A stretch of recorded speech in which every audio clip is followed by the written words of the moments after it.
Anyway, Scott, Plano, Texas, you're next as we head back to the phones. It's great to have you on the program, sir. Hi. Merry Christmas, Rush. Same to you, sir.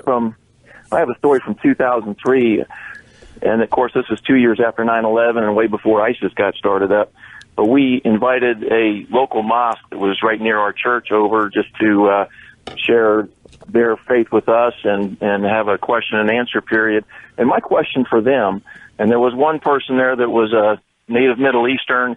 Another guy was actually a good old boy East Texas that was raised Baptist and converted to Muslim. So it was kind of an eclectic meeting. But we talked about, my question was to him or to them, why haven't the Muslims been speaking up more about 9/11? Why are they so quiet? And their response was this: if we protested, then instead of you being number one target, we would become number one target, and therefore that explains our silence.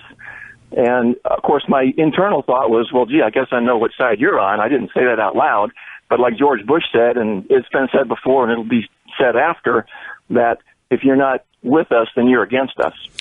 Well, there's one thing, though. Some of them have a point. The militant Islamists, the jihadists, kill far more Muslims than anybody else. They feel are infidels or not serious, not following the tenets of the faith. I mean, look what's going on in Syria. Who do you think's dying there? Who do you think they're killing in Iraq? It's Sunni versus Shia is a part of it. So I can understand that to an extent, but it's also a convenient reason, is it not? Yes, it is an excuse of convenience. And we were actually invited to the mosque, and they gave us a Quran, and I read it from cover to cover, and there are some very disturbing things in there, and I have a potential solution if you want to hear it. We're standing by. What is it? I would suggest that the Muslims list every verse in the Bible that they have a problem with and allow the churches to respond as to what it really means. And then we can do the same thing. We'll identify parts of the Quran that we find troubling and let them respond. For example, in the Old Testament, you know, when the Israelites were shown the Promised Land, they were told to wipe out everybody that lived there. But that was a one-time thing in the Old Testament. It was not looking forward to say you need to kill every non-Jew or non-Christian in the world. Well, but now, wait just a second here. We're starting to mix apples and oranges here. The Israelites were being liberated from bondage, for one thing. However, your idea sounds like the way the Republicans want to operate in Washington. You know, well, let's get together in a room and let's discuss our differences and see if we can't find some common ground. And the problem today is there isn't any common ground between the left and right in this country.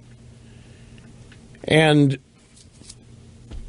the problem that you're going to have with that, with your idea, is that if you've read the Quran, you know this. There's only one belief, and anybody who doesn't subscribe to it's an infidel. There's no compromise here. This is a 7th century belief that is being implemented and acted upon here. There is no common ground. There is no overlapping understanding here. And it's the only objective is to either convert or face death.